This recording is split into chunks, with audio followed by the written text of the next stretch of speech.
Des virus qui se propagent brusquement, une grippe plus virulente que prévu, un grave accident dans une centrale nucléaire, une épidémie détectée trop tard. Lorsque des maladies se déclarent quelque part dans le monde, on fait appel à l'Organisation mondiale de la santé. Ici, des cellules de crise coordonnent des opérations transfrontalières pour sauver des vies. Ici, on fixe les normes des systèmes de santé. Ces succès sont incontestés. L'OMS a lancé des programmes de vaccination qui ont sauvé des millions de personnes. Elle a su éradiquer la variole et diminuer la consommation de tabac. Mais elle fait aussi l'objet de critiques.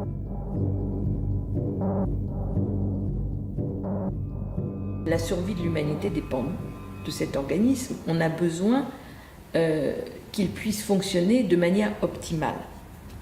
Or, ce n'est pas tout à fait le cas. D'abord parce qu'il n'y a pas forcément les moyens qu'il faut, l'argent qu'il faut.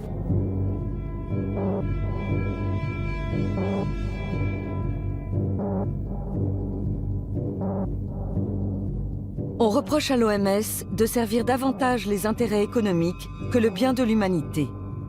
Des épidémies ont été mal gérées. On parle de gabegie et de manque de transparence. L'organisation dépendrait trop de donateurs privés. De plus, elle aurait passé des accords douteux avec l'industrie nucléaire.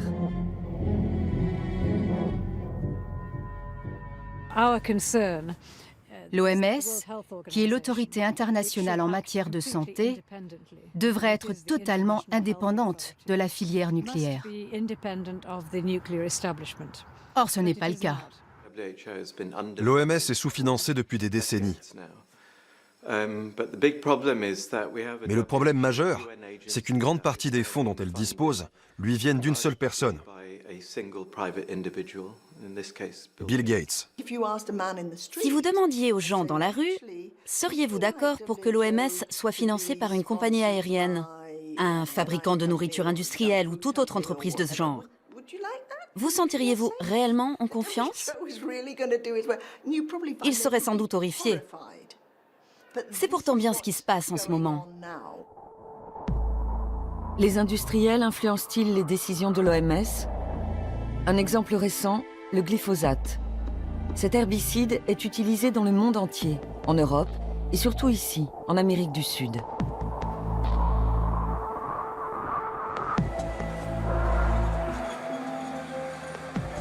Lors de sa mise sur le marché dans les années 80, l'OMS l'avait déclaré sans danger pour l'homme.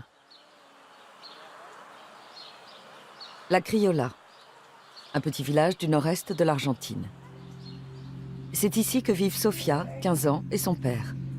Durant sa grossesse, la mère de Sofia a sans doute régulièrement inhalé des substances toxiques de désherbants comme le glyphosate, pulvérisées dans les champs environnants. Selon les médecins, ce pourrait être la cause de la maladie de la jeune fille. Mais ils n'ont aucune preuve valable au regard de la justice. Sofia est née avec de graves malformations.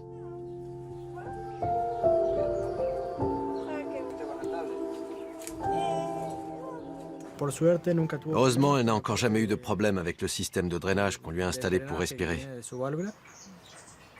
Mais on sait qu'il peut se défaire ou se boucher à tout moment.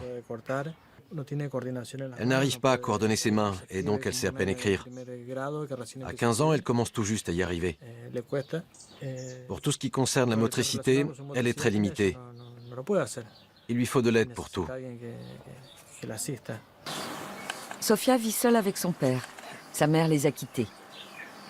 Pour José, l'Organisation mondiale de la santé fait preuve d'une grande négligence en ne mettant pas la population en garde contre l'usage de pesticides tels que le glyphosate. Je n'ai pas très confiance dans les grands organismes comme l'OMS. Je sais que derrière, il y a des intérêts économiques. Je ne me fie pas à ce que dit l'Organisation mondiale de la santé. Pour moi, ce n'est pas une garantie.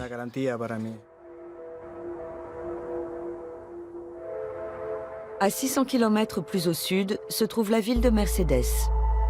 Ici, comme dans le reste du pays, on pulvérise par avion du glyphosate dans les champs.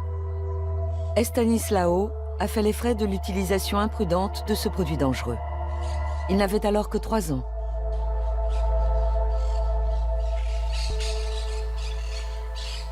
Je me baignais dans la piscine quand un avion est passé au-dessus de moi et m'a aspergé. Quelques mois plus tard, j'ai dû aller chez le docteur. On a fait une radio et après il a dit que je devais aller tout de suite à l'hôpital. Je ne sais plus comment ça s'appelle, mais c'était une maladie très grave. J'ai reçu du sang de mes frères et de mes oncles.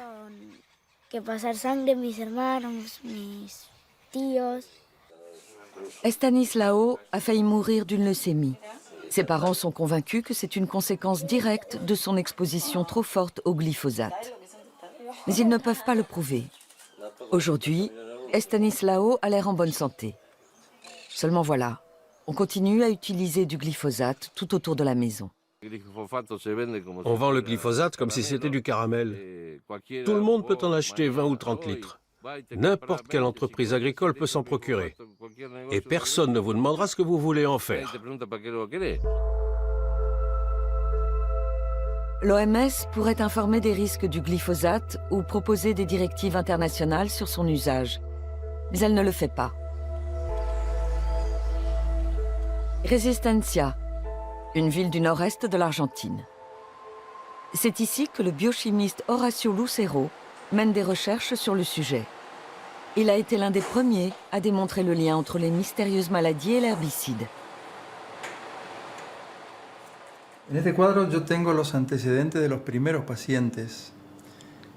Ici, j'ai les données des premiers patients. Ils sont venus au laboratoire pour qu'on étudie leurs chromosomes. Leurs enfants présentaient des malformations congénitales. Alors ils voulaient savoir si elles étaient dues à des anomalies chromosomiques. À l'époque, j'ai constaté que ces patients étaient souvent exposés à des pesticides, et dans bien des cas, de manière directe, puisqu'ils travaillaient tous dans les champs.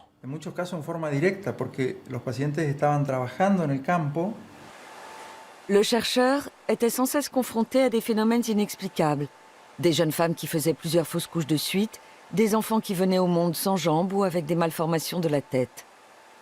Quant au manque d'intérêt de l'OMS pour ces questions, il a une explication toute simple. Les organismes de ce type sont fortement soumis aux pressions de l'industrie. Ceci explique cela. Ils ne s'expriment publiquement sur un problème que lorsque les preuves sont vraiment accablantes et que les études sur le sujet sont si nombreuses qu'ils ne peuvent plus garder le silence. Sans quoi, ce serait le scandale. Le glyphosate ne concerne pas seulement les Sud-Américains. En Europe aussi, il est utilisé abondamment.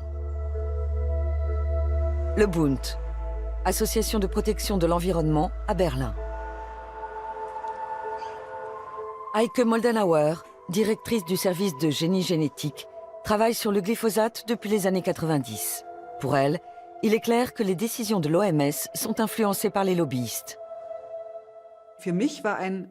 On a eu un très bon exemple de l'influence des industriels sur l'OMS en 1994, soit 2 ans avant la mise sur le marché de soja génétiquement modifié et tolérant au glyphosate.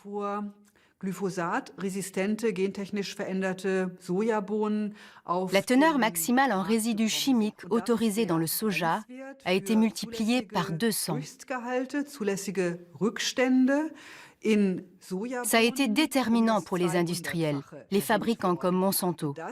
Parce que ça signifiait qu'on pouvait désormais pulvériser du glyphosate sans limite et commercialiser du soja avec une forte teneur en résidus.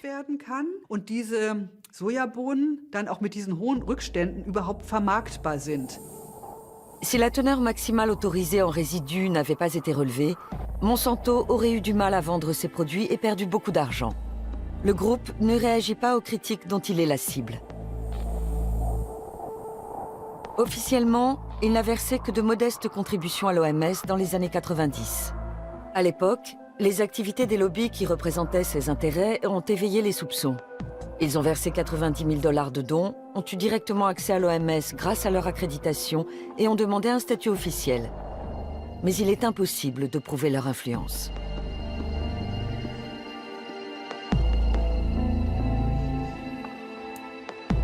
Bien souvent, on ne peut que supposer la pression que certaines entreprises exercent sur les choix de l'OMS. Quand des entreprises, dont l'objectif est évidemment de réaliser des profits, de vendre des marchandises, pèsent sur les décisions de l'OMS, ça crée une porte d'entrée. Et là, il faut tirer la sonnette d'alarme. Mais cette influence peut aussi s'exercer indirectement, par le biais des gouvernements qui défendent les intérêts de sociétés domiciliées sur leur territoire. En septembre 2016, il apparaît clairement que les responsables politiques font pression sur l'OMS et ses commissions pour soutenir leurs économies nationales. Aux États-Unis, un membre du Congrès dénonce le financement de l'Agence de recherche sur le cancer par les autorités sanitaires américaines. Malgré les controverses, les démentis et les incohérences, l'Agence pour le cancer reçoit une aide substantielle provenant de l'argent des contribuables. Pourquoi cette critique? Parce qu'un an plus tôt, l'Agence pour le cancer de l'OMS a classé le glyphosate comme potentiellement cancérigène. L'Organisation mondiale pour la santé est basée en Suisse, à Genève. Elle compte 194 États membres et plus de 7000 collaborateurs dans le monde.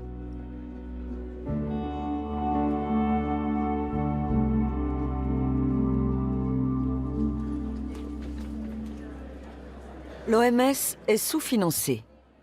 Dans les années 70, son budget était encore composé à 80% des cotisations obligatoires des États membres qu'elle pouvait utiliser comme elle le souhaitait. Les 20% restants provenaient de versements volontaires destinés à un usage précis. Aujourd'hui, c'est l'inverse.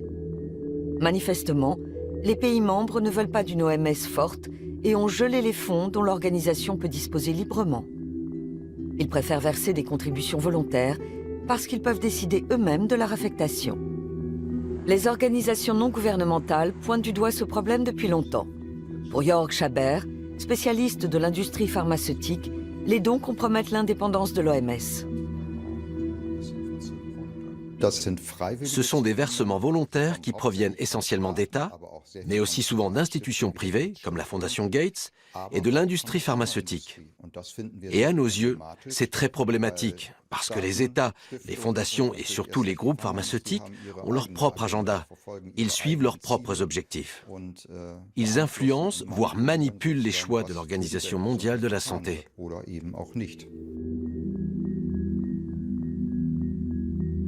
Exemple, la grippe porcine H1N1.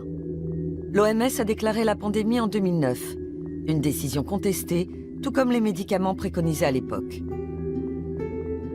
Thomas Gebauer, expert en santé publique, estime qu'il est urgent de réformer l'OMS. Pour lui, la gestion du virus H1N1 montre que les décisions prises à Genève doivent être plus transparentes. En coulisses, comme on a pu le prouver par la suite, certaines personnes ont pesé sur cette décision, fait entendre leur voix, et c'étaient des salariés d'entreprises privées. On peut donc légitimement se demander si des groupes d'intérêt ne sont pas intervenus. Voilà pourquoi l'Organisation mondiale de la santé est elle-même convaincue qu'elle doit trouver le moyen d'écarter ces groupes d'intérêt. Selon l'OMS, une campagne d'information indépendante a été mise en place après la grippe H1N1. L'organisation n'a peut-être pas communiqué de manière optimale, mais elle n'a pas commis d'erreur sur le fond. Et depuis, elle tâche bel et bien d'être plus transparente. Malgré tout, pour de nombreux observateurs, ce n'est pas suffisant. Durant l'épidémie de grippe H1N1, les laboratoires pharmaceutiques ont gagné des milliards d'euros. Et ils en profitent encore aujourd'hui. L'oseltamivir, connu sous la marque Tamiflu, est l'un des médicaments qui ont été recommandés à l'époque. Il figure toujours sur la liste des médicaments essentiels de l'OMS. Le fabricant Roche affirme, données à l'appui, que s'il est pris à temps, le Tamiflu est un remède efficace pour le traitement et la prévention de la grippe. Pourtant, beaucoup d'experts le jugent sans effet.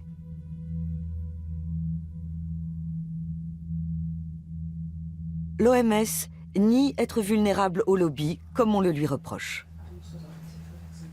Le problème tient davantage aux attentes élevées à notre égard qu'à des fautes graves que nous aurions pu commettre.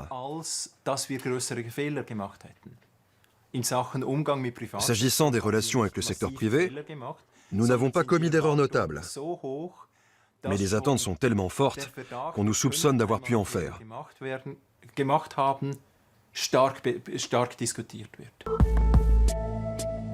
En matière de glyphosate, les attentes vis-à-vis de l'OMS n'ont rien d'excessif. Beaucoup demandent juste un positionnement clair. Comme Corinne Lepage, ancienne ministre de l'Environnement. Elle se bat depuis des années contre l'utilisation du glyphosate, souvent vendu sous la marque Roundup. En France, le Roundup est le premier polluant de nos rivières. Il se retrouve en quantité importante dans les poissons et même dans le corps des gens, puisque vous avez vu qu'il y a une analyse qui a été faite de députés européens qui ont du glyphosate dans leur corps à je ne sais combien de fois la dose maximale autorisée pour l'eau potable. 48 députés européens se sont soumis à un test d'urine. Chez certains, la concentration en glyphosate était 25 à 35 fois supérieure au seuil toléré dans l'eau potable. Si en Europe, on n'a pas décelé de maladies comme en Amérique du Sud, on trouve pourtant des résidus du pesticide presque partout, dans la viande, dans le miel et même dans la bière.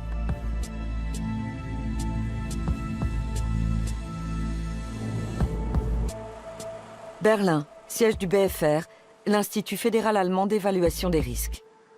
En 2014, cet organisme scientifique a examiné une nouvelle fois le glyphosate pour le compte de l'OMS. Conclusion, s'il est correctement utilisé, l'herbicide ne présente pas de risque de cancer. Mais ce résultat se base presque uniquement sur les études des fabricants. On n'a pas étudié les effets à long terme du glyphosate sur les personnes. Simplement, à l'aide d'expériences menées sur des animaux, on a examiné l'impact de fortes doses sur une courte période. Mais comment les personnes entrent-elles vraiment en contact avec le produit? Sont-elles exposées à de faibles quantités sur une longue période, voire toute la vie? Il n'y a pas d'études sur ces questions. Donc pour moi, c'est bien léger de la part du BfR de dire qu'il n'y a pas de problème, sous prétexte qu'on ne dépasse pas les valeurs autorisées. Contrairement à ce qu'on pourrait croire, l'existence de ces seuils n'apporte aucune garantie. En mars 2015, l'Agence de recherche sur le cancer de l'OMS reconnaît que le glyphosate est probablement cancérigène. Peu après, une autre commission de l'organisation déclare le pesticide sans danger. Pour de nombreux experts, cet avis a été influencé, car deux membres importants de la commission en question travaillent aussi pour un groupe de pression, l'ILSI.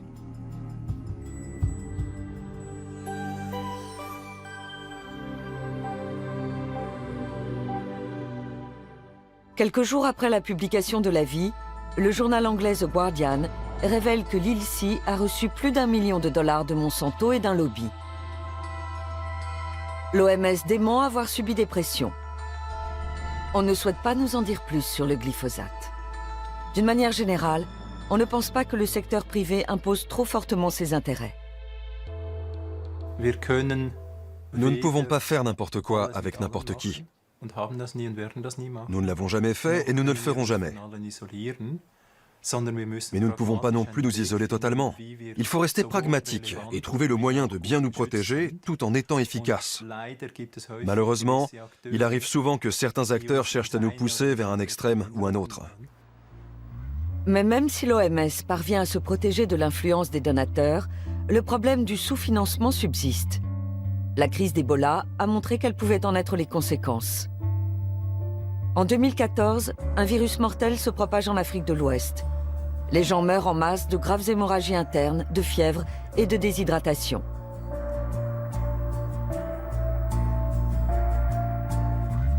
Tancred Stoeb, de Médecins sans frontières, était alors en mission en Sierra Leone.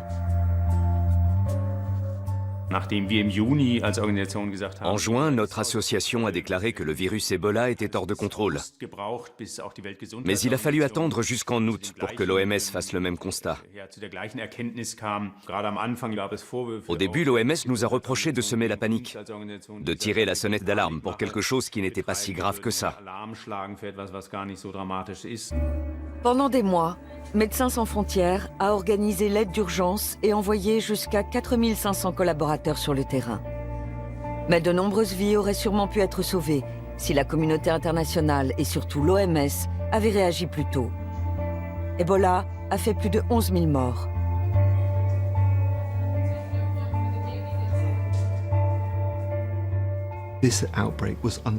Cette flambée ne sera probablement pas une épidémie majeure. C'est bien ce que nous avons dit et nous nous sommes trompés. Le plus important maintenant est de voir où et pourquoi et de prendre les mesures nécessaires pour corriger les failles. Mais je voudrais ajouter une chose.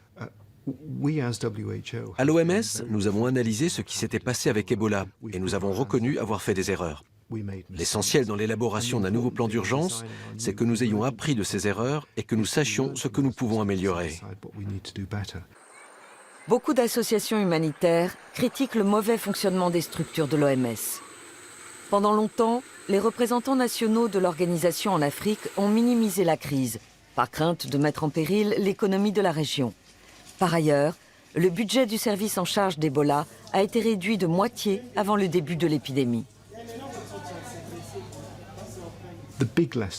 La grande leçon que tout le monde a tirée d'Ebola, c'est que l'OMS doit pouvoir intervenir plus rapidement. C'est un point central dans la mise en place du nouveau plan d'urgence. Nous devons être beaucoup plus réactifs et opérationnels.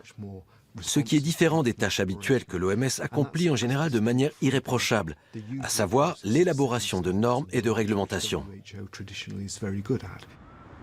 Seulement voilà, tout cela a un prix. Depuis des années, la directrice générale Margaret Chan réclame une réforme et une hausse des contributions fixes des États membres. Après la catastrophe d'Ebola, le budget du service de crise a été augmenté. Mais cela soulage à peine les tensions financières. L'attitude de l'industrie pharmaceutique pose également problème.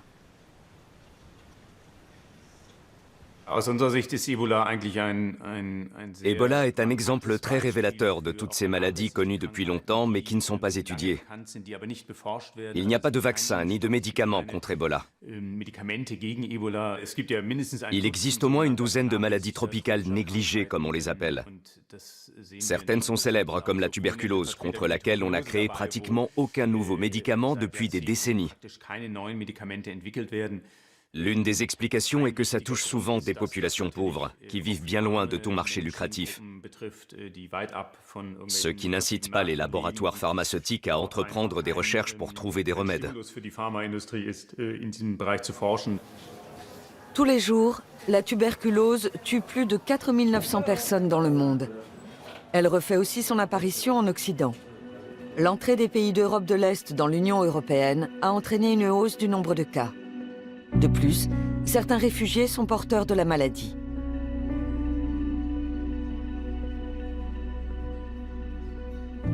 Hôpital de Borstel, dans le Schleswig-Holstein. Aujourd'hui, le professeur Christoph Lange soigne un patient africain. La tuberculose est une maladie de pauvres qui sévit surtout là où les conditions d'hygiène sont mauvaises.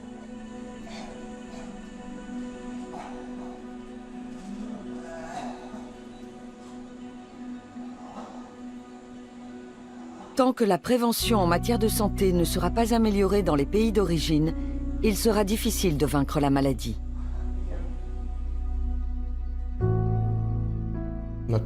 Bien sûr, nous souhaiterions éradiquer la tuberculose. Mais vu la situation migratoire actuelle, ce n'est pas possible. L'OMS serait bien inspirée de faire un peu moins de clientélisme pour les pays riches qui sont moins touchés.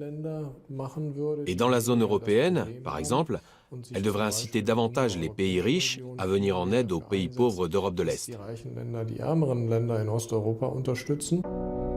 En 2014, l'OMS a lancé la campagne End TB.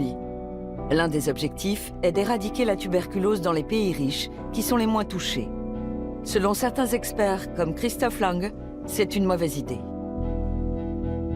L'organisation devrait plutôt se concentrer sur les pays pauvres, où le problème est autrement plus grave. On ne nous accorde une interview que par Skype. Mario Raviglione, directeur du département Halte à la tuberculose, ne comprend pas cette critique.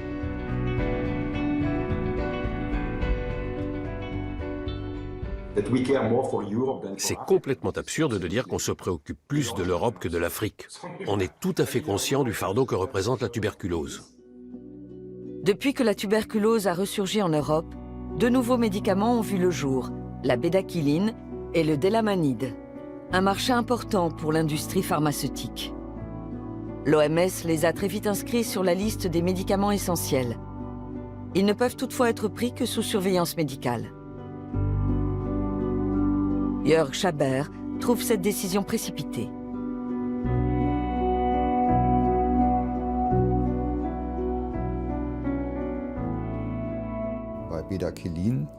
L'étude qui a été réalisée pour autoriser la bédaquiline a conduit à la conclusion suivante. Dans le groupe qui a pris le médicament, un plus grand nombre de patients a été débarrassé de la tuberculose. Mais il y a eu plus de morts que chez les personnes qui ne l'ont pas pris. En ce qui concerne le délamanide, on ne sait pas encore très bien s'il est vraiment efficace. Autrement dit, s'il permet de sauver davantage de malades. Même le fabricant de bédaquiline signale un taux de décès plus élevé dans le groupe traité et indique que ce médicament ne doit être pris qu'en dernier recours et sous étroite surveillance. Le fabricant de délamanide affirme, lui, que son produit réduit la mortalité s'il est bien utilisé. L'OMS recommande-t-elle 2 médicaments à l'efficacité douteuse? Mario Raviglione est favorable à leur prescription. Selon lui, il n'y a pas d'alternative.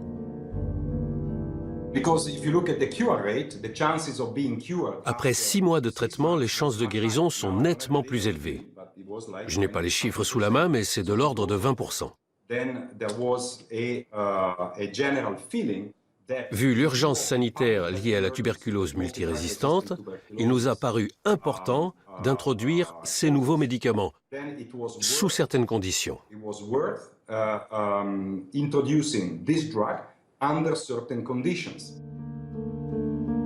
Mario Raviglione a défendu l'idée d'inscrire la bédaquiline sur la liste de l'OMS en avançant cet argument. Le fabricant de bédaquiline a fait don d'environ 30 millions de dollars de médicaments. Davantage de patients peuvent ainsi en bénéficier. Peu après leur introduction, la bédaquiline et le délamanide ont posé des problèmes. Une première résistance est apparue. Le cas a été publié en 2015 dans 2 prestigieuses revues spécialisées. C'est la première fois que j'entends parler d'une résistance à la bédaquiline et au délamanide. Ceux qui disent ça parlent de choses auxquelles ils ne comprennent rien. Peu après l'interview, un revirement surprenant se produit. Nous envoyons les articles à Mario Raviglione, qui nous répond « Il n'y a aucune raison de mettre en doute les résultats des laboratoires allemands et suisses cités dans les 2 articles. »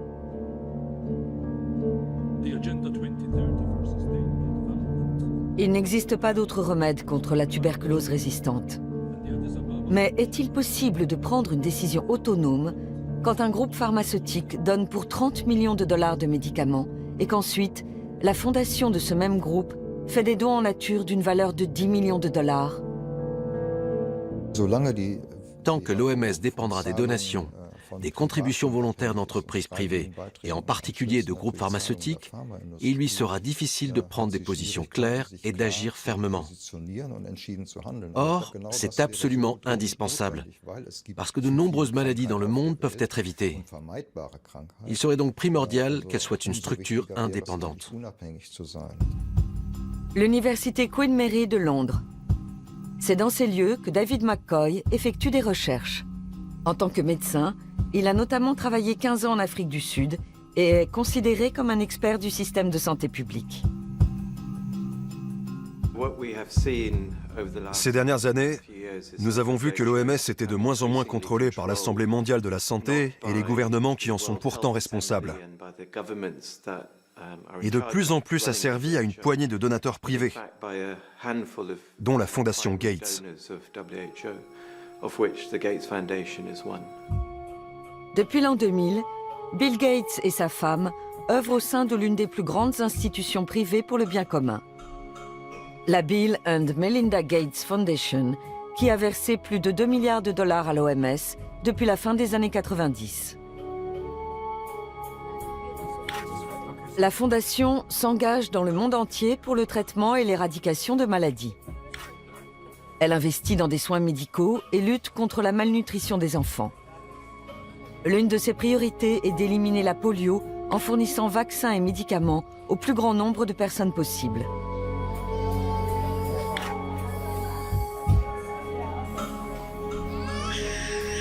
En 2010, Bill Gates a lancé l'opération La décennie des vaccins. L'OMS a suivi. Un an plus tard, l'homme d'affaires annonçait fièrement devant l'Assemblée mondiale de la santé que l'objectif était atteint. La vidéo circule toujours sur Internet. À la fin de la décennie, chaque pays sera doté d'un système de distribution lui permettant de garantir que chaque enfant ait accès au vaccin. En 1999 déjà, par un don de 750 millions de dollars, Bill Gates a initié la création de Gavi, l'Alliance du vaccin, un partenariat public-privé auquel participent entre autres l'OMS, l'UNICEF, la Fondation Gates et l'industrie pharmaceutique. Le but est de vacciner les enfants des pays en voie de développement et de lutter contre les maladies infectieuses.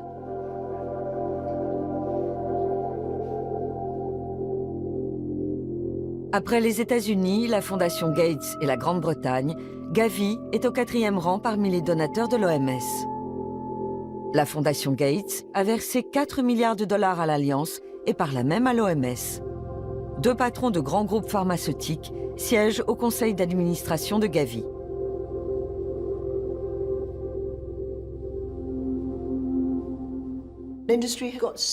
Les industriels sont déjà tellement puissants et ils cherchent à réduire le pouvoir de l'OMS. C'est comme ça depuis toujours. Ils veulent être là quand l'OMS prend les décisions. Leur objectif ultime est d'être considérés comme des partenaires. Gavi, comme l'OMS, réfute l'idée que les industriels imposent trop leurs intérêts. Les 2 organisations affirment prendre leurs décisions en toute transparence et en toute indépendance. Abuja, été 2016. Au Congrès international sur la polio, on veut adopter de nouvelles stratégies pour le Nigeria. En 1988, l'OMS a mis en place un programme en vue d'éradiquer cette maladie. À l'époque, on recensait 350 000 cas dans le monde, contre seulement 74 en 2015. Un succès éclatant.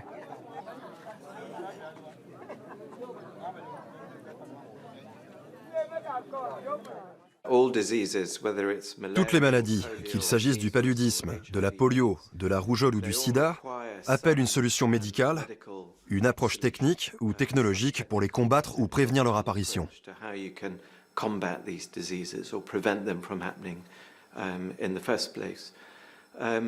Mais il est tout aussi important de savoir que presque toutes ces maladies trouvent leurs racines dans les conditions de vie sociale, économique et environnementale. 2 tiers des Nigérians vivent dans une pauvreté extrême. Environ 35% n'ont pas accès à l'eau potable. Beaucoup meurent de maladies infectieuses. L'OMS a fort à faire dans ce pays.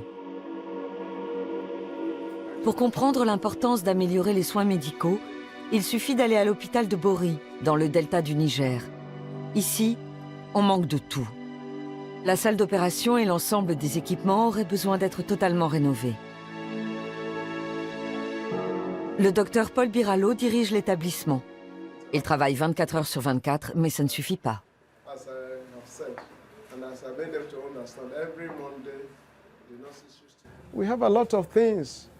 Nous enregistrons beaucoup de décès. C'est directement lié à la pauvreté et à la dévastation de l'environnement. Nous sommes confrontés à des maladies de peau et à des troubles gastro-intestinaux qui se manifestent sous toutes les formes. Et puis, il y a le problème de la malnutrition. La plupart des enfants meurent de faim parce que leurs parents sont dans la misère. Au centre de soins de l'OMS de la capitale Abuja, on vaccine des enfants tous les jours. L'organisation s'est engagée à poursuivre plusieurs objectifs à long terme. Mais pour le moment, elle consacre plus d'argent aux campagnes d'éradication de la polio qu'à la construction d'infrastructures médicales.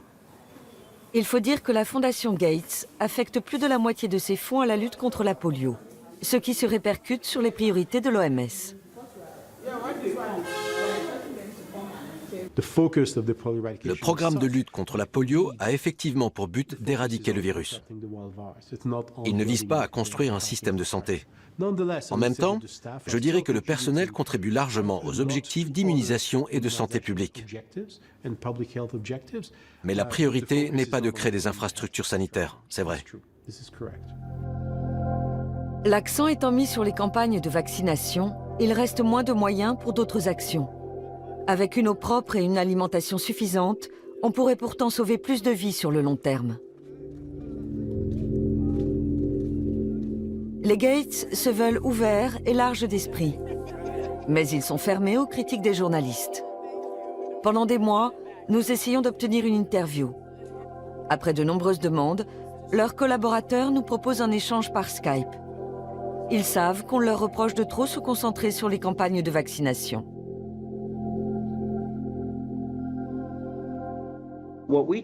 Nous essayons toujours de prendre les mesures les plus efficaces. Et je pense que sur ce point, les campagnes de vaccination sont imbattables. En général, on vaccine un enfant plusieurs fois, après quoi, dans la plupart des cas, il est protégé toute la vie. Les vaccins sont très bon marché par rapport aux coûts qu'occasionne une maladie. En termes de rentabilité, ils sont tout simplement irremplaçables. Bien sûr, il reste encore beaucoup de chantiers. Et même si nous sommes une grande fondation, nous ne pouvons pas tout faire.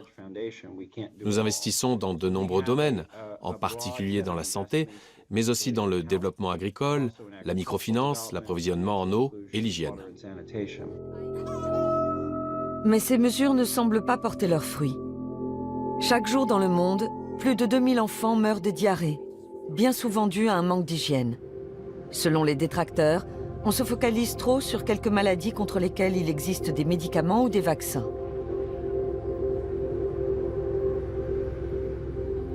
Dans le delta du Niger, on peut voir combien la santé de la population dépend de ses conditions de vie.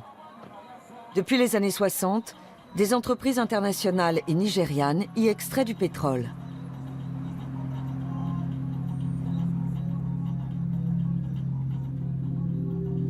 Brûler des rejets de gaz inexploitables a des conséquences dramatiques. Les pluies de pétrole toxique rendent de nombreux habitants malades et détruisent leurs récoltes. En 2011, le Programme environnemental des Nations Unies a établi que seule une vaste opération de nettoyage pourrait redonner vie à la région.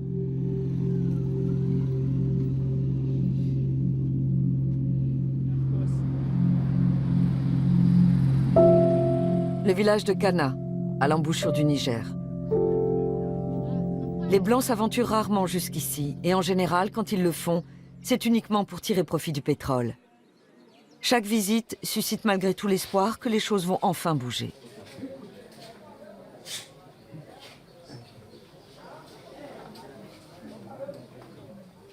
Nous n'avons rien. Nous souffrons. Le pétrole pollue l'eau. Et quand on la boit, on tombe malade. Ici, beaucoup de gens ont des problèmes de santé. J'en ai enterré plus d'un. À Kana, personne n'a jamais entendu parler de l'Organisation mondiale de la santé, ni de la Fondation Gates. Pendant longtemps, les habitants du delta du Niger ont vécu de la pêche et de l'agriculture. L'extraction de pétrole a détruit leurs moyens de subsistance. Alors aujourd'hui, presque tous les villageois se mettent en marche pour nous montrer la pollution de la région.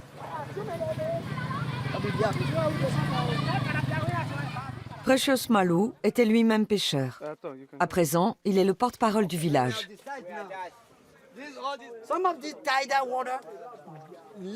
Ce cours d'eau est relié à nos sources d'eau potable. Il pollue notre eau. On est bien obligé de la boire parce qu'on n'a pas d'autre approvisionnement ni de système de traitement. Et toute cette eau contaminée se retrouve dans notre estomac. À la saison des pluies, la majeure partie du pétrole est emportée. Mais on en trouve toujours des traces. C'est du pétrole.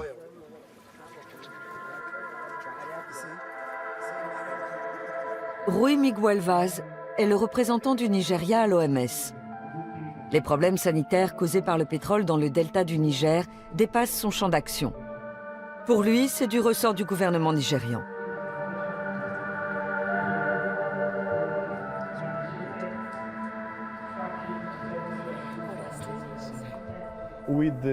Avec les moyens dont nous disposons, nous ne pouvons pas tout faire. Nous devons fixer les priorités. Notre mission principale était de faire reculer la polio dans ce pays. Le grand souci de nombreux habitants du delta est de ne pas mourir de faim. Or, le poisson et les crustacés périssent à cause du pétrole. Certains pipelines fuient et contaminent la région. Selon les compagnies pétrolières, la pollution est surtout due au vol et au sabotage. Elles promettent néanmoins de réparer les dégâts ou prétendent l'avoir déjà fait. Amnesty International et la population locale démentent. On ne sait pas ce qu'on va devenir. Pour ceux d'entre nous qui sont encore en vie, qu'est-ce qui va se passer? On s'en remet à la grâce de Dieu et aux bienfaiteurs qui entendront peut-être notre histoire.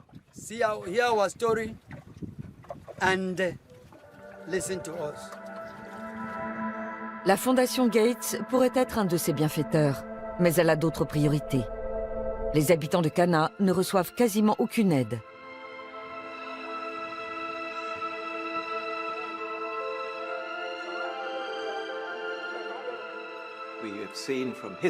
L'histoire nous a montré que la santé publique s'était améliorée avant tout grâce au progrès social, au renforcement de la démocratie et de l'équité économique.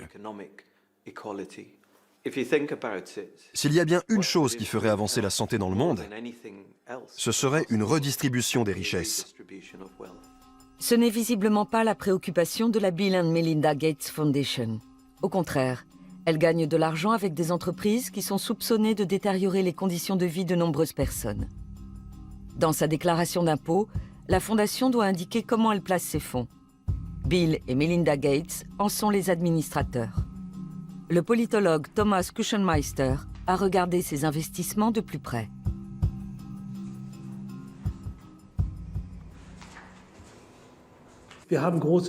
On trouve de grands groupes qui génèrent des émissions de CO2, de gros producteurs de pétrole, comme BP ou Shell. Toutes ces entreprises font l'objet de critiques à différents niveaux. Shell est l'une des entreprises accusées d'avoir détruit le delta du Niger. Après un accord extrajudiciaire, le groupe a versé 70 millions d'euros de dommages et intérêts. Il a déjà perdu un procès et s'est pourvu en appel. À présent, on renégocie. Si la Fondation Gates se fixait des directives durables, elle n'investirait pas dans ce type d'entreprise. Mais apparemment, elle ne s'intéresse qu'au profit, et pas à l'environnement, ni aux hommes. À Genève, on est conscient que les activités de certains donateurs sont en contradiction flagrante avec les directives de l'OMS. Mais on se veut pragmatique. Pragmatique signifie que nous traitons avec une multitude d'acteurs, mais pas avec tous. En l'occurrence, pas avec l'industrie du tabac ou de l'armement. Nous n'acceptons pas non plus d'argent de l'industrie de l'alcool. Par un solide travail de recherche et un ensemble de mesures, nous tentons d'empêcher que d'éventuels conflits d'intérêts puissent conduire à une prise d'influence non justifiée. Certes, l'OMS n'accepte pas directement d'argent de l'industrie de l'alcool ou de l'armement, mais elle en reçoit de manière indirecte. La Fondation investit aussi dans l'industrie de l'alcool, par exemple dans les sociétés Anheuser-Busch et Heineken. Et ces placements servent à financer l'OMS, qui reçoit donc de l'argent d'entreprises dont elle déconseille les produits. C'est une contradiction manifeste. Nous avons trouvé toute une série d'entreprises problématiques dans le portefeuille de la Fondation Gates. Il y a un très grand nombre de fabricants d'armes, pratiquement le who's who de l'industrie mondiale de l'armement. Le Gates Foundation Trust détient des actions chez Airbus. Sur son site web, le constructeur européen fait de la publicité pour des avions de chasse. Il est impliqué dans la fabrication d'armes atomiques par le biais d'une filiale. La Fondation a aussi investi dans Boeing. Dans des films publicitaires diffusés sur Internet, le groupe américain montre qu'il construit des avions de transport de passagers, mais aussi des jets de combat F-15. Les F-15 de Boeing sont vendus entre autres à l'Arabie Saoudite. Or, l'Arabie Saoudite utilise actuellement ces appareils dans le conflit au Yémen pour larguer des bombes à sous-munitions qui sont interdites par le droit international.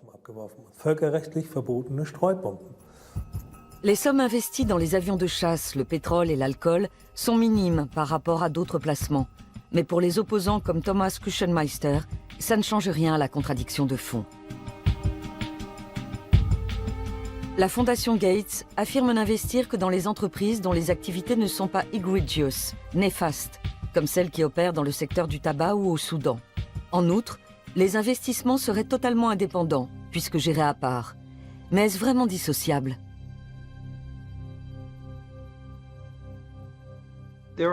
Il existe deux entités distinctes. La Bill and Melinda Gates Foundation, l'association de bienfaisance dans laquelle je dirige le programme de développement mondial, et le Bill and Melinda Gates Trust qui gère les investissements. Personnellement, je n'ai pas connaissance des placements effectués par cet organisme et je ne prends pas part à ces décisions. Donc je ne suis pas vraiment en position de parler en son nom. Après l'interview, nous demandons à nouveau pourquoi le Trust investit dans des entreprises d'armement et des compagnies pétrolières. Mais nous n'obtenons pas de réponse. Nous sollicitons aussi l'avis de l'OMS. On nous informe par écrit qu'une évaluation des risques est en cours pour empêcher une prise d'influence inappropriée. Selon nos interlocuteurs, un financement provenant de la Gates Foundation ne serait pas problématique. En janvier 2016, plus de 30 ONG du monde entier se réunissent à Genève pour réclamer plus de transparence et d'indépendance de la part de l'OMS. Elles craignent que l'influence de l'industrie devienne encore plus forte.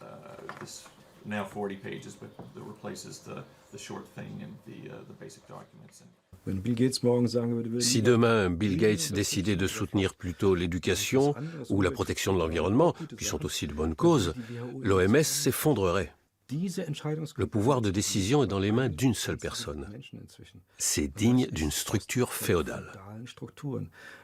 En tant que société démocratique, nous devons prendre la mesure des processus que nous avons laissés apparaître. Tariq Djazarevich est porte-parole de l'OMS. Il ne voit pas de problème à ce que la Fondation Gates donne beaucoup d'argent à l'organisation. De même, il récuse la thèse selon laquelle du personnel de l'OMS figurerait sur la liste des salariés de la Fondation.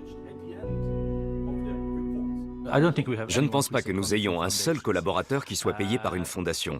À partir d'un certain niveau de responsabilité, tous les employés doivent faire une déclaration de conflit d'intérêts.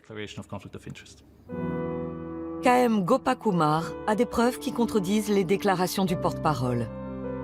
Il a découvert récemment un échange de mails internes dont il ressort qu'un haut responsable de l'OMS est payé directement par la Fondation Gates.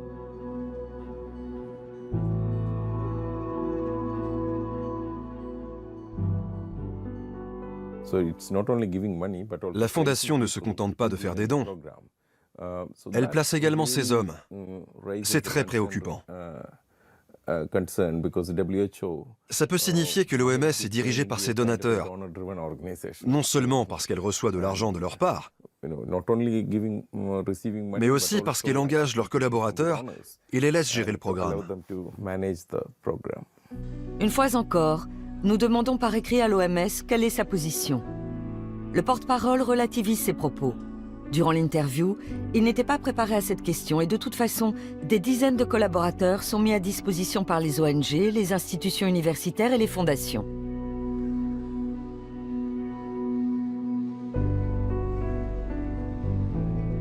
James Love a ses entrées dans la politique genevoise et dispose de nombreuses informations internes. Lui aussi voit d'un œil critique l'évolution de l'OMS.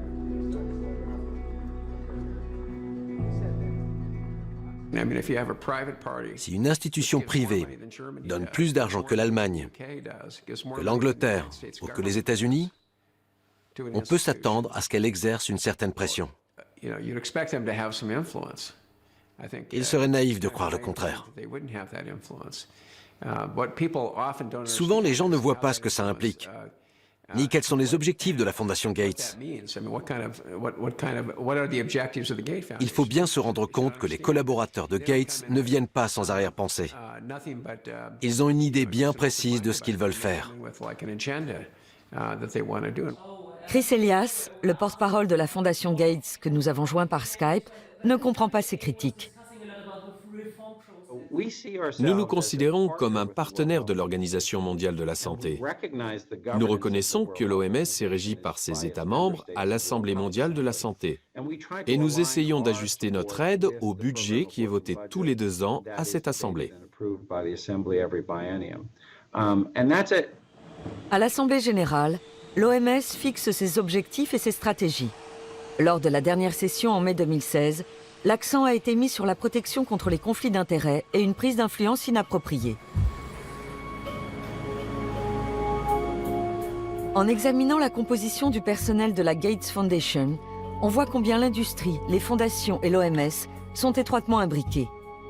Selon l'ONG AgraWatch, plusieurs cadres de l'OMS ont travaillé au préalable pour le fabricant de glyphosate Monsanto. Il existe aussi des liens avec l'industrie pharmaceutique. La déclaration d'impôt de 2014 fait apparaître les investissements dans ce secteur.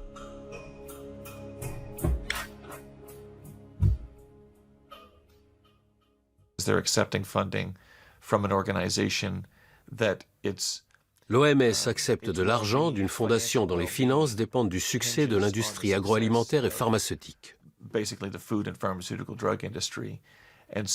Cette fondation a donc un intérêt financier à dissuader l'OMS d'adopter des réglementations qui pourraient nuire à la filière agroalimentaire. Et pour la même raison, elle l'incite à faire la promotion de produits pharmaceutiques. L'OMS est régulièrement la cible de ce genre de reproches. On dénonce l'influence du secteur privé, mais aussi de certains États membres. Le positionnement de l'OMS sur les munitions à l'uranium et l'énergie atomique en est la parfaite illustration. Les armes à l'uranium appauvri sont composées de déchets de l'industrie nucléaire et utilisées pour détruire des chars, par exemple lors de la guerre en Irak ou dans les Balkans.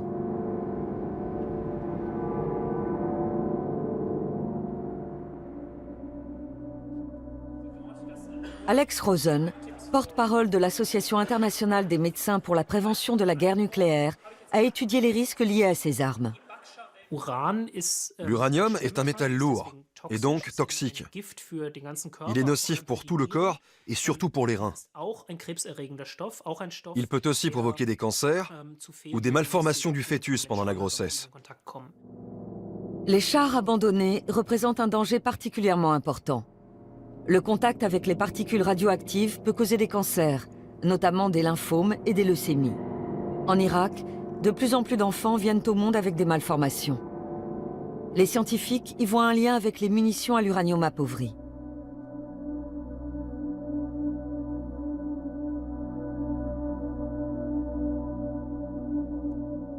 Le Kosovo, au cœur de l'Europe.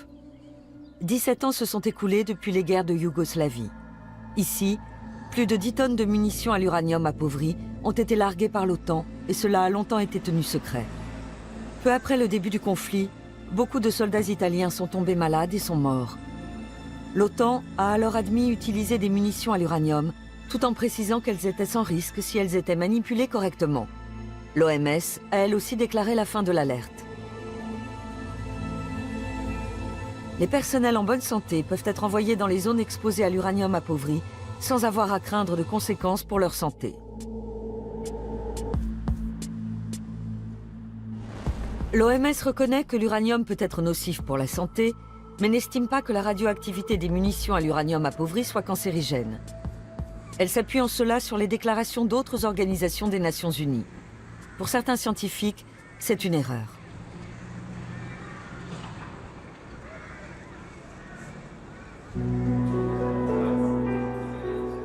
Kees Beverstock est de cela. Nous le rencontrons à Berlin lors d'un congrès sur les dangers du nucléaire. Pendant plus de 10 ans, il a dirigé le programme de radioprotection de l'OMS. Aujourd'hui, il informe sur les risques de la radioactivité. Il est convaincu que le contact avec l'uranium appauvri peut avoir des répercussions sur le patrimoine génétique. Personne ne s'était demandé si ça pouvait être génotoxique, c'est-à-dire endommager l'ADN, et donc provoquer des cancers, des malformations à la naissance ou autres problèmes.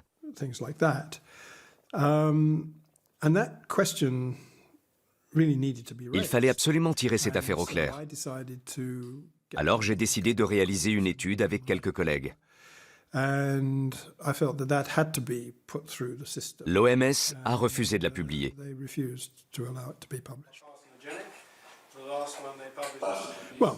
Ça ne m'a pas fait plaisir, mais je ne pouvais vraiment rien faire. Dans son étude, Kees Beverstock a démontré l'effet cancérigène des armes à l'uranium appauvri. L'OMS ne reconnaît toujours pas les résultats de ses recherches.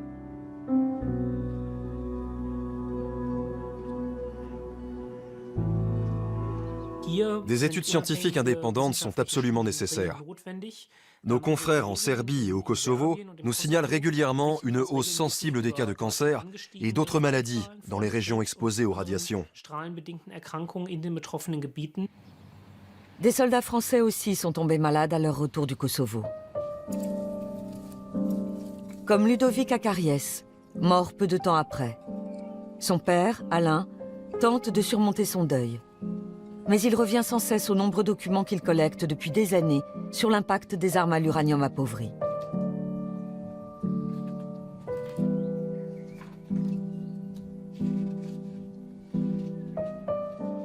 On ne parlait pas d'uranium appauvri à l'époque. Donc moi, il n'y a pas de renseignements et tout. Ben, j'ai dit c'est la fatalité, c'est le sort, c'est le mauvais sort, et c'est arrivé, c'était son destin. Bon. Mais seulement en 99 et en 2000, les télévisions, les journaux parlaient de l'uranium appauvri dans le Golfe. Et ça a cheminé dans ma tête. Et c'est comme ça que petit à petit, j'ai recherché tous les documents qui pouvaient expliquer éventuellement le décès de mon fils. Ludovic a été envoyé dans les Balkans par l'armée française. Son père a découvert que le camion qu'il conduisait avait été utilisé en Irak peu de temps avant. Il pense que là-bas, le véhicule a subi une contamination radioactive qui serait à l'origine de la maladie de son fils. Mais il ne peut pas le prouver. Le ministère de la Défense exclut que Ludovic ait été touché par des radiations. De retour en France, les médecins lui diagnostiquent un cancer. Ils ont provoqué un coma artificiel. Ils l'ont plongé dans le coma pour commencer la chimiothérapie tout de suite. Sinon, il risquait de mourir étouffé. Donc, là, il a été dans le coma 1 mois. Première chimio, etc., tout. Jusqu'à ce que ça aille un peu mieux. Mais il pesait 35 kilos, 35 à 38 kilos, pour 1m70. C'était une vision d'horreur.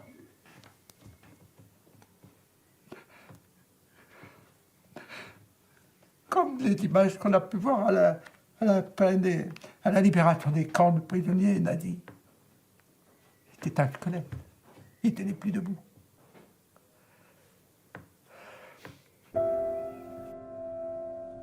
Ludovic meurt à 27 ans. Dans l'armée italienne aussi, de mystérieux décès surviennent. Salvatore Vacca est le premier à succomber d'une leucémie. Valérie Mélis, Fabio Maniscalco et Luca Seppe connaissent le même sort. Le ministère italien de la Défense accordera des dommages et intérêts pour un montant total de 30 millions d'euros. D'après l'ONG Osservatorio Militare, plus de 300 soldats italiens ont été victimes des munitions à l'uranium appauvri.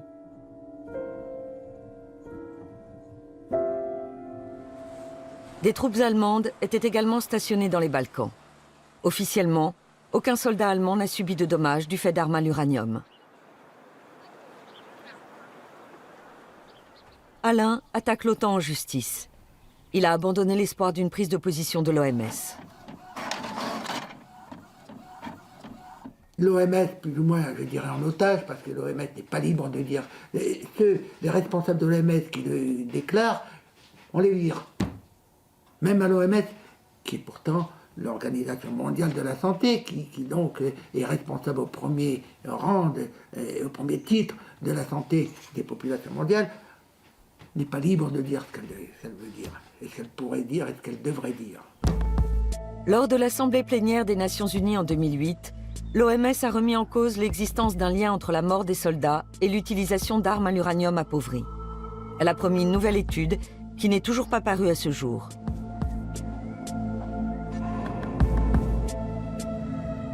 Nebojša Srebliak dirige le service de cardiologie à l'hôpital de Mitrovica. Il travaillait déjà ici avant la guerre.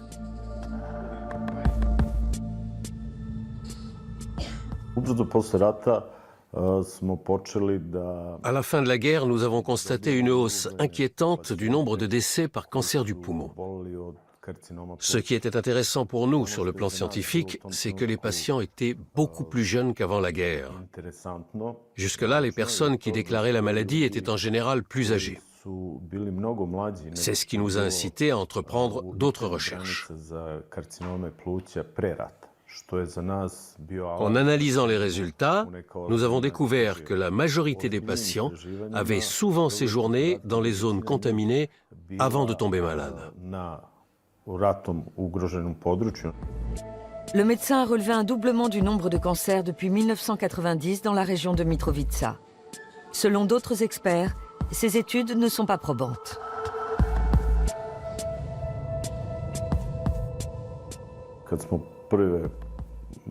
Lorsque nous avons publié la première étude, nous étions en contact avec l'OMS. Nous nous attendions à ce qu'elle nous soutienne dans nos travaux. À l'époque, j'ai proposé que l'OMS, qui est une organisation très puissante, tente de résoudre ce problème. J'ai eu droit à des promesses, mais je n'ai jamais obtenu de véritable réponse. Nous voici à 500 km plus au nord, en Bosnie.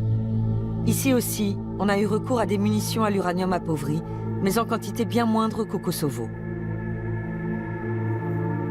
Durant les bombardements, l'usine d'armement de Hadjishi, près de Sarajevo, a été la cible de tirs d'armes à l'uranium appauvri.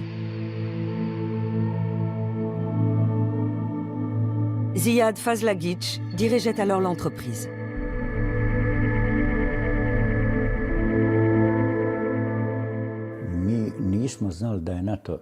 Nous ne savions pas que l'OTAN avait utilisé de l'uranium appauvri lors de ses attaques.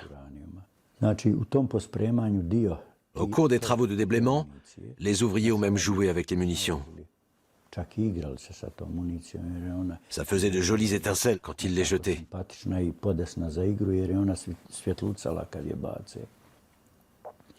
Par la suite, certains sont tombés gravement malades et ils sont morts peu de temps après, principalement de cancer du poumon. Officiellement, le site est considéré comme décontaminé. Mais des témoins rapportent qu'il n'a été nettoyé que superficiellement. Là où l'on a décelé de la radioactivité, on a simplement déversé du béton jusqu'à ce que les radiations ne soient plus détectables. Beaucoup de projectiles sont restés dans le sol. Le vrai problème, à mon avis, c'est l'eau. Est-ce que l'uranium s'est infiltré sous terre et a atteint la nappe phréatique? Est-ce qu'il contamine l'herbe dont se nourrit le bétail? Ici, la peur est permanente. On se demande constamment si on est contaminé. L'impact des munitions à l'uranium enfouies dans le sol fait débat. On se demande entre autres si elles contaminent réellement la chaîne alimentaire. Toutes ces questions pourraient être élucidées, mais cela ne semble pas intéresser la communauté internationale.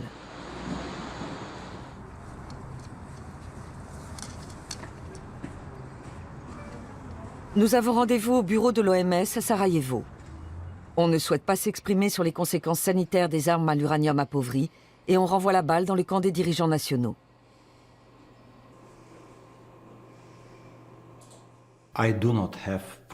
Je n'ai pas vraiment d'informations à ce sujet.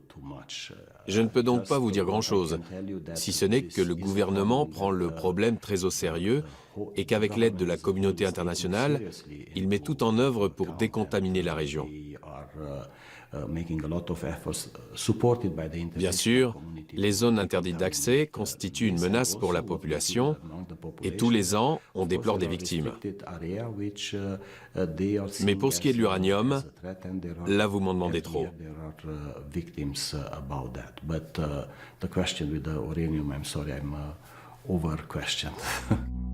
Le représentant du pays suit la ligne officielle de l'OMS. Manifestement, l'uranium appauvri est un sujet qui fâche. Tous les 2 ans, l'Assemblée générale des Nations unies adopte une résolution sur l'interdiction des armes à l'uranium. Lors du dernier vote en 2014, la Grande-Bretagne, les États-Unis, Israël et la France étaient contre. L'Allemagne s'est abstenue pour la première fois. Pourtant, depuis la guerre en Irak, les scientifiques attirent l'attention sur les dommages sanitaires causés par les munitions à l'uranium appauvri. On estime que les troupes britanniques et américaines en ont déversé 30 tonnes dans la région. Depuis, le nombre de cancers et de malformations y a augmenté de façon anormale.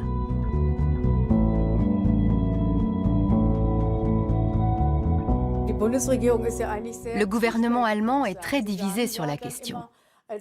Il dit toujours qu'il n'utilise pas de munitions à l'uranium et que donc le problème ne se pose pas.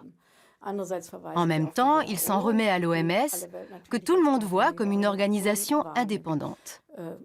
Et c'est bien ça le problème. Tout ce que je peux dire, c'est que tant que l'OMS agira de concert avec l'OTAN et les pays occidentaux les plus influents qui utilisent ces armes, il faudra rester en alerte.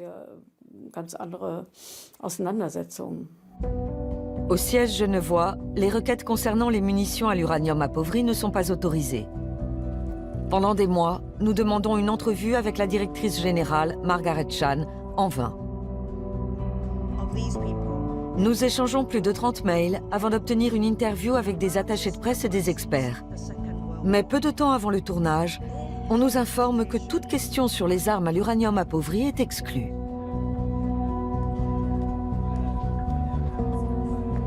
Même quand nous demandons quel est le budget pour l'étude de l'impact sanitaire de la radioactivité, le porte-parole Gregory Hartel ne répond pas.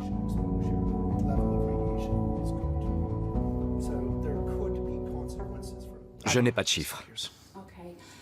Vous ne pouvez pas dire combien d'argent vous donnez à chaque service? Non. Le porte-parole explique qu'une étude sur l'impact sanitaire des munitions à l'uranium appauvri est en cours. Je ne connais pas les détails. Il s'intéresse plus aux différents types de radiation qu'aux différents lieux. Mais je ne peux pas vous dire exactement. Comment se fait-il que l'OMS semble occulter la question des armes à l'uranium? Pourquoi un tel aveuglement? L'inertie de l'OMS s'explique en partie par sa dépendance à l'égard de ses États membres. Le jour où une majorité de ces États aura la volonté politique de changer la situation, et je pense notamment aux plus grands donateurs, c'est-à-dire pour la plupart des pays qui produisent eux-mêmes de l'énergie nucléaire, alors les choses commenceront à bouger. La majorité des États membres riches a fait le choix du nucléaire et a donc intérêt à minimiser les effets de la radioactivité. En outre, un accord passé entre l'OMS et l'Agence internationale de l'énergie atomique, l'AIEA, est pointé du doigt.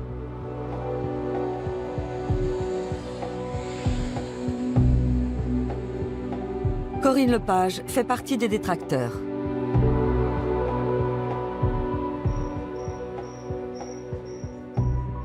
C'est une convention qui interdit à l'Organisation mondiale de la santé de parler ou de s'intéresser aux effets potentiels du nucléaire, qu'il soit civil ou militaire, sans avoir obtenu le feu vert préalable de l'AIEA.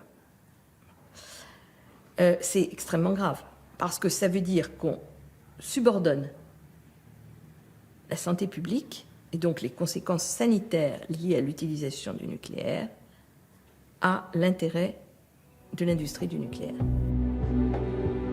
La convention a été conclue en 1959. Sur cette base, l'AIEA peut demander de garder le secret sur les résultats de recherche qui vont à l'encontre de ses intérêts. Sa mission est de promouvoir l'énergie nucléaire. L'agence est financée par les cotisations des pays membres. Les dons qui lui sont versés librement ne sont pas rendus totalement publics.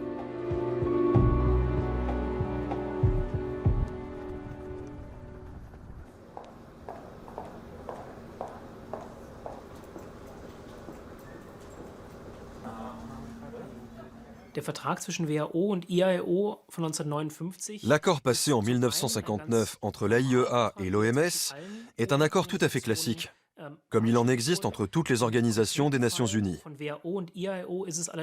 En même temps, il s'agit d'un traité léonin. L'OMS a intérêt à mener des études indépendantes sur l'impact sanitaire de produits industriels toxiques.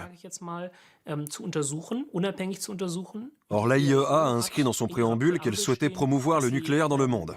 Il s'agit clairement d'un conflit d'intérêts, car le nucléaire est une industrie nocive pour la santé, et cet accord empêche l'OMS de réaliser des études indépendantes. L'OMS ne voit là aucune contradiction. Cet accord est vraiment d'un autre temps. Il n'a plus aucune signification. Nous assistons aux réunions importantes des uns et des autres. Par exemple, l'AIEA cherche à rendre les centrales nucléaires plus sûres. Et de toute évidence, plus elles sont sûres, moins elles sont susceptibles de menacer la santé publique. Donc c'est intéressant pour nous. En revanche, nous évaluons seuls les conséquences sanitaires des radiations. En 2011 déjà, les Verts allemands ont appelé leur gouvernement à exiger de l'Assemblée de l'OMS qu'elle mette fin à la convention avec l'AIEA. La demande a été rejetée, au motif qu'il existe déjà de nombreux accords de ce type. Mais pour Sylvia Kottinghull, députée au Bundestag, cette convention n'est pas le seul problème.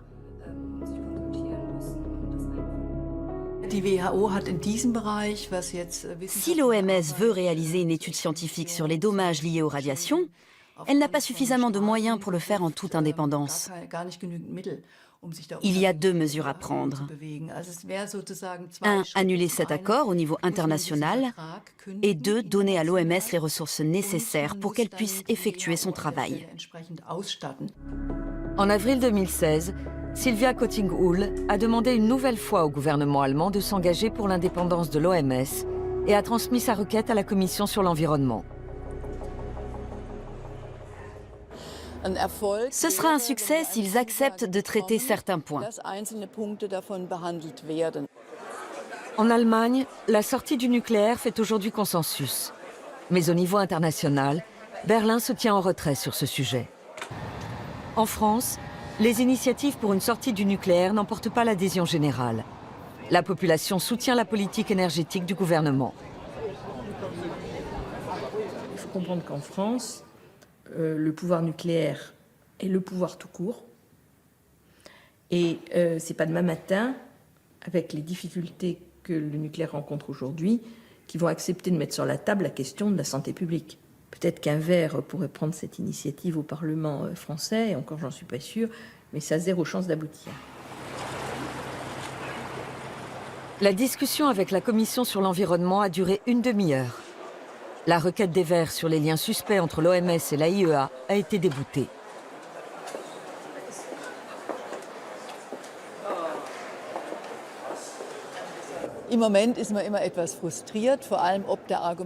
Sur le moment, on est toujours un peu frustré. Le ministère de l'Environnement a rejeté notre demande en arguant que l'accord entre l'OMS et l'AIEA était bon et juste. Je me dis que c'est aberrant, mais au fond, ça en vaut la peine. Je repense toujours au dossier sur la sortie du nucléaire. Ça a commencé exactement de la même façon. Personne ne croyait qu'il était possible de sortir du nucléaire, mais simplement en étant persévérant, ça a fini par se faire. Comme on dit si bien, la politique est un travail de longue haleine. On se remet au travail et tôt ou tard, on y arrive. Le 26 avril 1986, l'inconcevable se produit à Tchernobyl, en Ukraine. Dans une centrale nucléaire, Le cœur d'un réacteur entre en fusion et un nuage de poussière radioactive se répand sur toute l'Europe. 30 ans ont passé depuis la catastrophe. Et pourtant, l'homme et la nature en subissent toujours les conséquences. À l'époque, Anatoly Kolyadin habitait avec sa famille à Pripyat, à seulement 4 km du réacteur. Aujourd'hui, il fait visiter le site aux touristes et leur raconte comment tout cela est arrivé. Il retourne régulièrement dans son ancien appartement. Anatoly travaillait dans le réacteur, y compris le jour de l'accident. Il ne savait pas à quel point c'était dangereux.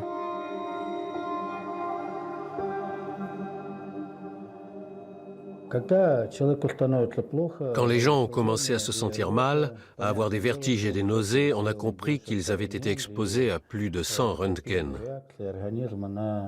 Mais les premiers jours, on n'avait même pas de compteur Geiger.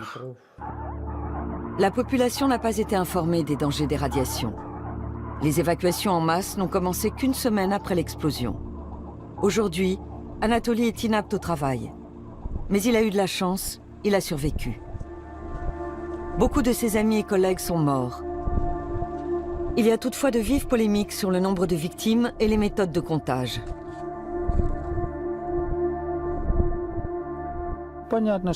On sait que les gens qui sont morts en avril, en mai, à la clinique numéro 6, là-bas, celle pour les victimes de radiation, ont été comptabilisés. Tous les autres sont prétendument morts d'autre chose. Ce système de comptage des victimes et de statistiques est tout simplement abject, injuste et mauvais.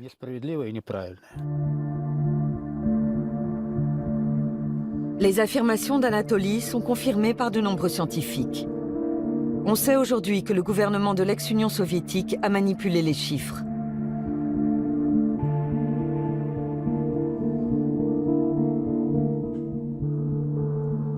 Une école maternelle abandonnée, à quelques kilomètres du réacteur. Ici, l'étendue de la catastrophe est toujours perceptible. Certains affirment que le nombre de victimes a été minoré par l'URSS, mais aussi par l'OMS. D'après nos dernières informations, plus de 11 000 personnes sont atteintes d'un cancer de la thyroïde. Mais nous ne sommes pas vraiment sûrs que ces 11 000 cas ont tous un lien avec Tchernobyl.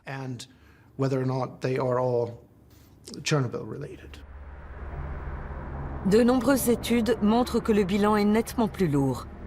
Ainsi, le rapport Torch, commandé par les Verts européens, indique que Tchernobyl a causé jusqu'à 60 000 décès par cancer de plus.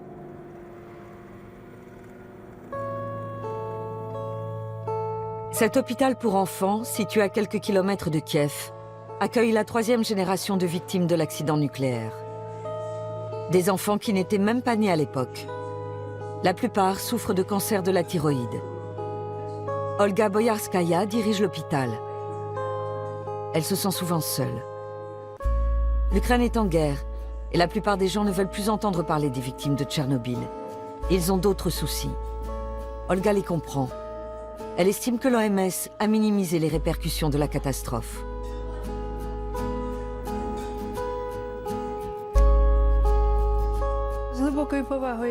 J'ai beaucoup de respect pour l'OMS.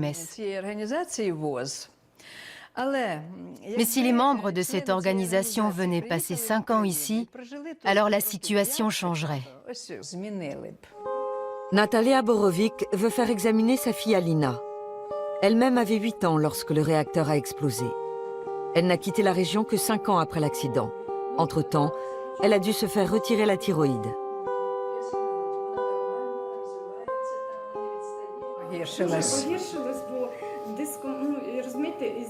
On n'arrive pas à soigner mes yeux. Les traitements sont inefficaces.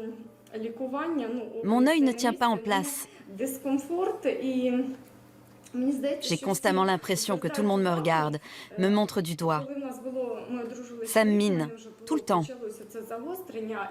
À mon mariage, ça avait déjà empiré. On a pris des photos et tourné des vidéos, mais je n'ai pas pu me regarder. Je me mettais à pleurer, car je sais qu'en fait, si je suis comme ça, c'est parce que je ne suis pas en bonne santé. Alina a l'air en forme, mais sa mère vit dans la peur qu'elle aussi tombe malade.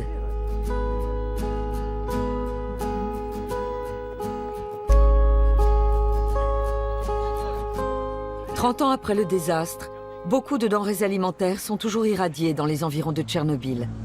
En Ukraine et en Biélorussie, 5 millions de personnes vivent sur un sol contaminé.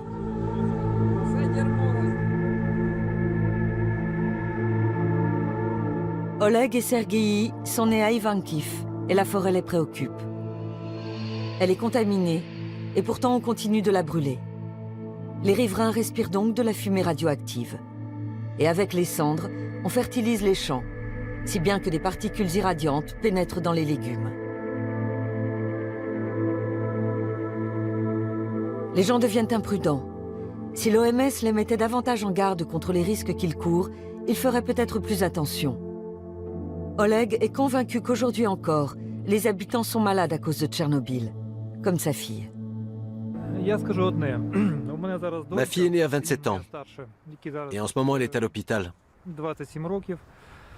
Elle attend un bébé. Et elle est hospitalisée.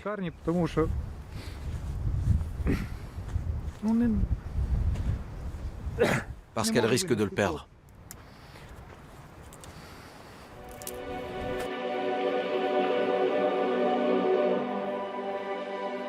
Depuis Tchernobyl, les médecins de la région constatent une augmentation du nombre de bébés morts-nés. Ils pensent que c'est une conséquence des radiations, mais ne peuvent le prouver. Le cimetière d'Ivankiv a été aménagé il y a 30 ans, peu après l'accident du réacteur. Sergueï est physicien, mais aujourd'hui, il tient surtout le rôle de chef de village. Nous connaissons la politique de l'OMS et de l'AIEA. Nous connaissons aussi les dirigeants ukrainiens qui nient l'ampleur des répercussions de Tchernobyl. Venez ici, comptez les tombes de ces 30 dernières années et ramenez le chiffre aux 10 000 habitants. Voilà la réponse scientifique à l'allégation selon laquelle Tchernobyl n'aurait pas d'impact sur la santé humaine. Visiblement, l'OMS ne veut pas éclaircir la situation. Son analyse est difficile à comprendre. Ce qu'il faut bien voir, c'est que l'impact psychologique et social est bien plus important que le nombre de cancers. C'est de loin la conséquence la plus grave de l'accident.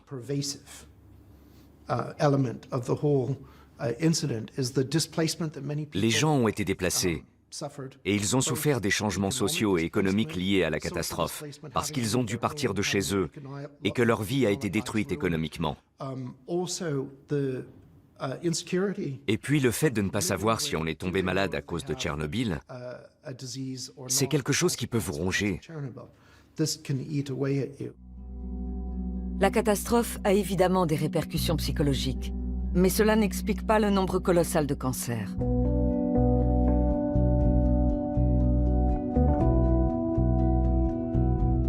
Genève. Une fois encore, des membres de l'ONG Independent WHO manifestent devant l'entrée principale de l'OMS. La sociologue Alison Katz a travaillé 18 ans pour l'organisation genevoise. En 2017, ça fera 10 ans qu'on manifeste ici, tous les jours ouvrés, de 8h à 18h. Alison Katz en est persuadée. On ne peut pas croire aux déclarations de l'OMS sur Fukushima et Tchernobyl. Les conséquences sanitaires de Tchernobyl ou d'autres activités nucléaires, qu'elles soient militaires ou industrielles, ne sont pas connues de l'opinion publique, parce qu'elles ont été dissimulées par les plus hautes instances institutionnelles et internationales. La raison en est que toute information sur les effets négatifs de ces activités constitue une menace importante pour l'industrie nucléaire. L'OMS devrait agir en toute indépendance. C'est l'autorité internationale en matière de santé et elle devrait être totalement indépendante de la filière nucléaire. Or, ce n'est pas le cas. En 2003, le Forum des Nations Unies sur Tchernobyl, organisé par l'AIEA et l'OMS, a suscité de grands espoirs. On attendait des éclaircissements. Les opposants déplorent qu'à l'époque, comme aujourd'hui, aucun travail scientifique n'ait été réalisé sérieusement et que les conséquences de la catastrophe nucléaire aient été minimisées. Les données brutes sont là. Mais l'objectif est, si possible, de refermer le dossier de Tchernobyl et de tourner la page, pour que l'industrie nucléaire ne pâtisse plus de cette tare. Car c'est une grosse tare. On aurait pu tirer des enseignements, y compris l'OMS, des nombreuses erreurs qui ont été commises pendant et après l'accident. Mais apparemment, c'est l'inverse qui s'est produit. Japon, mars 2011. Les 3 réacteurs de la centrale atomique de Fukushima entrent en fusion après un violent séisme.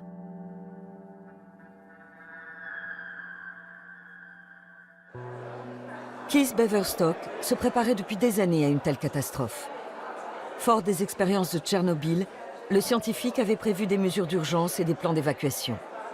En vain.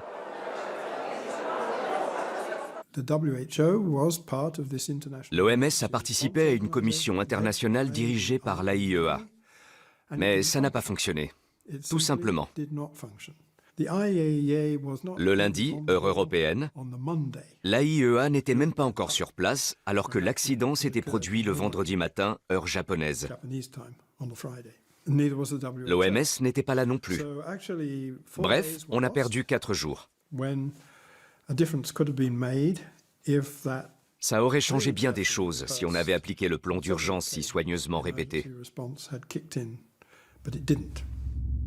Le plan élaboré avec Keith Beverstock prévoyait d'abord d'effectuer des mesures indépendantes de la radioactivité. L'AIEA affirme en avoir été empêchée par le gouvernement japonais. Or, ces mesures auraient permis de bien évaluer les risques pour la population et l'ampleur de la catastrophe.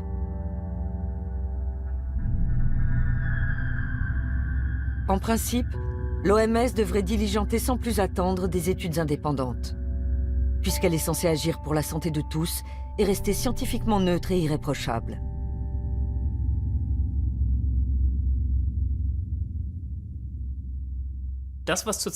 Actuellement, au Japon, on laisse à l'industrie nucléaire le soin d'examiner les conséquences de la catastrophe de Fukushima. C'est un peu comme si on demandait à Philip Morris d'étudier les effets du tabac sur la santé. Il n'est pas possible qu'on s'en remette à l'expertise du lobby nucléaire pour déterminer l'impact sanitaire d'un accident comme celui qui s'est produit au Japon ou en ex-Union soviétique. Non seulement l'OMS s'appuie sur les informations fournies par l'AIEA, mais de nombreux membres du personnel font partie des 2 organismes. Ainsi, l'Association internationale des médecins pour la prévention de la guerre nucléaire a découvert que 7 salariés de l'AIEA avaient contribué au rapport de l'OMS sur Fukushima. Lequel conclut, en dehors des zones les plus touchées, on ne prévoit pas de hausse du taux de cancer, juste une légère augmentation des maladies thyroïdiennes. Selon des experts indépendants, ce rapport édulcore la réalité.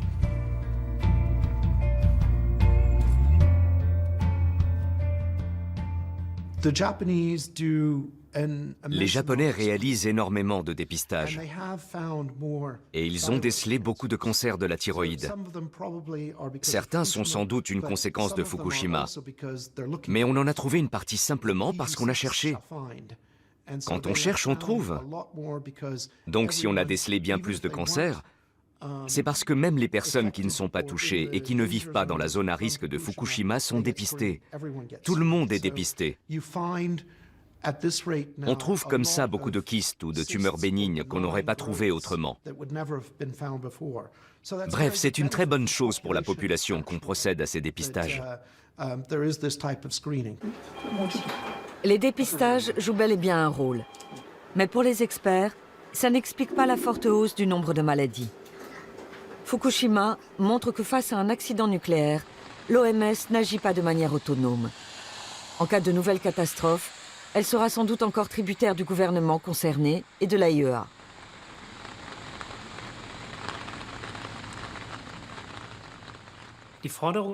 Dans une situation comme celle de Fukushima, nous demandons clairement à l'OMS de remplir son rôle d'instance indépendante et d'étudier l'impact sanitaire de la catastrophe en toute neutralité, sans subir de pression de l'industrie nucléaire qui est responsable de ce qui est arrivé.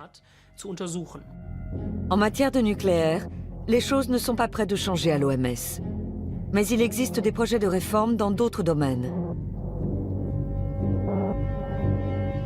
Les catastrophes comme Ebola devront être gérées plus efficacement et les dons utilisés de manière plus transparente. En outre, les salaires du personnel ne devront plus être payés par des institutions privées. Reste à savoir si cela suffira à endiguer l'influence des industriels. L'OMS pourrait plafonner le montant des contributions qu'elle reçoit de chacun de ses donateurs, pour éviter qu'un seul d'entre eux ait trop d'influence. Il me paraît essentiel de reconnaître l'importance et la nécessité d'une organisation qui s'occupe de la santé dans le monde et des problèmes transnationaux. Tout ça ne peut être géré qu'à une échelle internationale. Donc on a absolument besoin d'un organisme comme l'OMS. Nous avons besoin d'une OMS qui serve réellement l'intérêt public. Mais l'OMS n'est toujours pas parvenue à imposer une hausse des contributions obligatoires à ses membres. Il est donc peu probable qu'à l'avenir, elle puisse être vraiment indépendante.